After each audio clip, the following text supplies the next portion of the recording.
It's time for me to move away from the game of basketball. Westbrook stops at the 1 and goes down to a knee.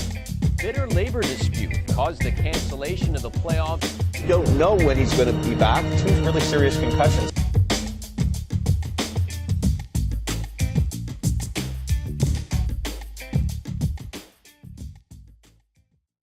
And welcome back to How to Fantasy Sports. In today's video, what we're going to do is continue our look at the player rankings for the 2012 season. Specifically, we're going to look at the running backs. And these rankings aren't designed so much to indicate what we think at the end of the year who will have the most points, but rather who we feel like on a game-to-game basis is putting you in the best position for your team to consistently perform during the season to put you in a better position for winning.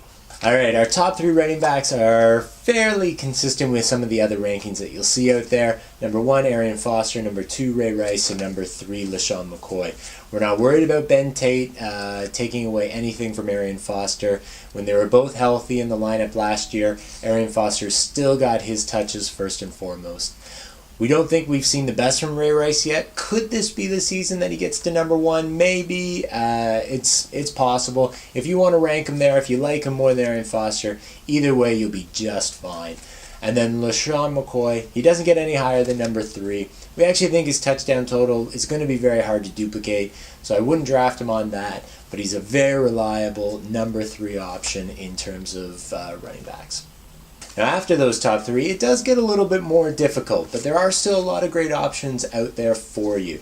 Specifically, what we recommend is that you always aim towards running back touches. That is, how many times they're going to touch the ball during the game, because that's where they're going to get their most opportunities to make plays to get you points. So, whenever you're in doubt, aim towards touches. So, our number 4 running back is Matt Forte. We like Matt Forte. We think he's in a great situation again this year. It's actually probably improved in that they added Brandon Marshall to take away some of the emphasis on the run game. This should free up a few more holes as defenses can't crowd the box anymore. So we think Matt Forte is a great option at number 4. Not worried about anyone vulturing touchdowns from him at all. Number 5, Adrian Peterson. Again, he's the main go-to guy in Minnesota. We know he's coming off a serious injury, but we believe in all day. We believe that he will continue to be the focus of that offense, and while maybe he'll get off to a little bit of a slow start, by the end of the season, he'll be the guy that you need to carry you and your fantasy title. In number 6, Chris Johnson. Now, he's hurt us in the past, but I think that had more to do with unrealistic expectations than anything else. Really, he's not going to be that 2,000-yard guy, and he's not going to be that 1,000-yard guy either. He's going to probably be somewhere in the middle, and really, that's a great option in our number 6 spot.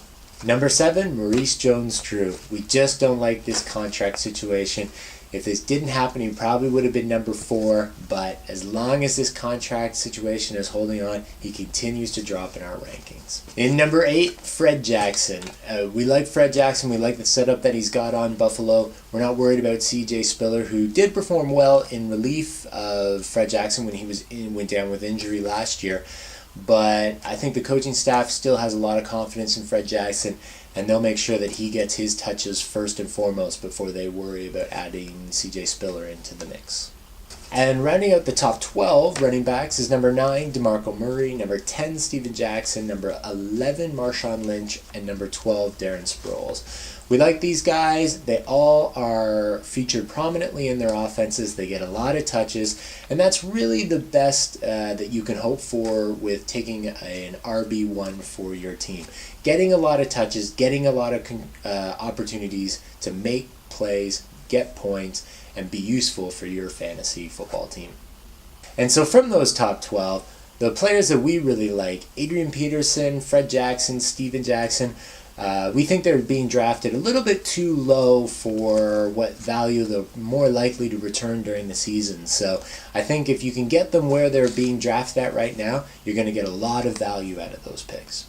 And so falling out of the top 12 are a group of running backs which could be considered as being top 12 running backs if they didn't have so many questions regarding them. Specifically, their high injury risk, or maybe the team is kind of moving on away from them as being a central piece of their offensive strategies. So beware when drafting these people. Do not draft them as your first running back. Try to get them as your second running back.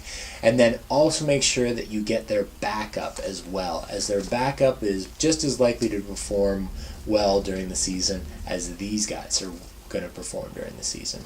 And so at number 13 is Frank Gore, number 14 is Ryan Matthews, number 15 is Darren McFadden, number 16 is Michael Turner. Now we don't think of Michael Turner as an injury risk, and he is a central part of the Atlanta offense, which we do think will be a strong offense.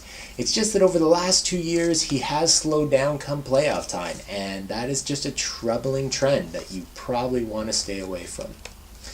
Number 17 is Jamal Charles, number 18 is Ahmad Bradshaw, and number 19 is Beanie Wells. Again, these are guys that have good potential, but because of their injury risk, they're not worth drafting as high as being your first running back carrying your fantasy squad. Now, in spots 20 and 21, we actually have a couple of rookies, Trent Richardson and Doug Martin. We're not high on these guys at all. We do think they're in a good situation, and they will be a focal point of their team's offense, but these are rookie running backs, and it's been a long time since a rookie running back has really returned a lot of value in the course of a fantasy season, and they're unproven. It's just not worth the risk of taking them as high as some drafts are drafting these players, including the first and second round. You need to have these guys definitely in your second running back position and late second running back in that respect too. So following those rookies are a lot of running backs that have the potential to give you a lot of value on draft day. These running backs are demonstrating just how deep the running back category is and how you can still find guys that are going to get a lot of touches and have a lot of opportunities to contribute to the success of your team, even this deep in your draft. So, in number 22 is Sean Green. In 23 is Kevin Smith. Now, we recognize Kevin Smith is a bit of an injury concern, but you're only drafting him here as your third running back option, hopefully. And in that Detroit offense, he's got a pretty good high ceiling. So, number 24 is Ben Jarvis Green Ellis. Number 25 is Isaac Redman. And we don't believe Mendenhall will be back at all this year. Even if he does come back late, he's not going to be contributing in any meaningful fashion.